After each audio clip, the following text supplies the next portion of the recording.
नमस्कार मित्रांनो, पुढील प्रोमोमध्ये तुमचं सर्वांचं स्वागत आहे. कारण आता दामिनी इराचा कट आणि दामिनी आणि इरा सावीच्या मनात थोऱ्याबद्दल गैरसमज निर्माण करण्याचा प्रयत्न करतात आणि इरा मुद्दामून थोऱ्याजवळ जाऊन सावीला हे दृश्य दाखवतात, ज्यामुळे सावीला खूप दुःख होतं. ती रडत तिथून निघून जाते. सावीचा निर्णय सावीला वाटते की आता तिचा फ्रेंड थोरिय आता बदललेला आहे, त्यामुळे ती घर सोडून नर्स मावशीकडे जाण्याचा निर्णय घेते.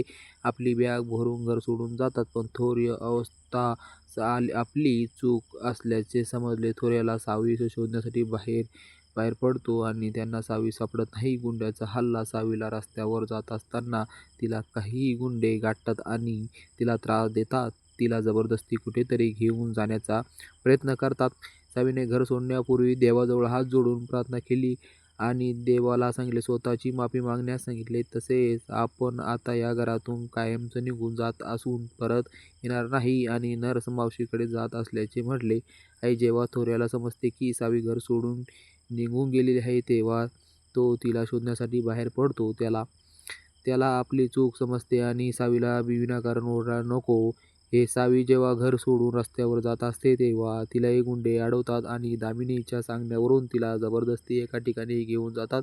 हे गुंडे दामिनीचे आदेश पालन करून असल्याचे दिसून येते. थोऱ्याला सावीला आणि गुंड्यांनी पकडल्याबद्दल किंवा दामिनीच्या कटाबद्दल हे कोणी सांगितले याचं स्पष्ट उल्लेख नाही. व्हिडिओमध्ये थोरिय सावीला शोधण्यासाठी बाहेर पडतो आणि निद्या त्याला शांत राहण्याचा सल्ला देता, परंतु दामिनीचा कट उघड झाला किंवा थोऱ्याला ते कळलं भाग याचं स्पष्ट.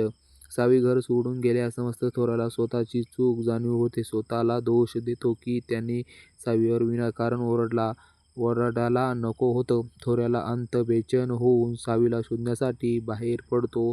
तो तिच्याबद्दल काळजी करतो आणि तिला सावीचे सुरक्षित महत्त्वाचे वाटते. जेव्हा तिला शांत राहण्याचे प्रयत्न सल्ला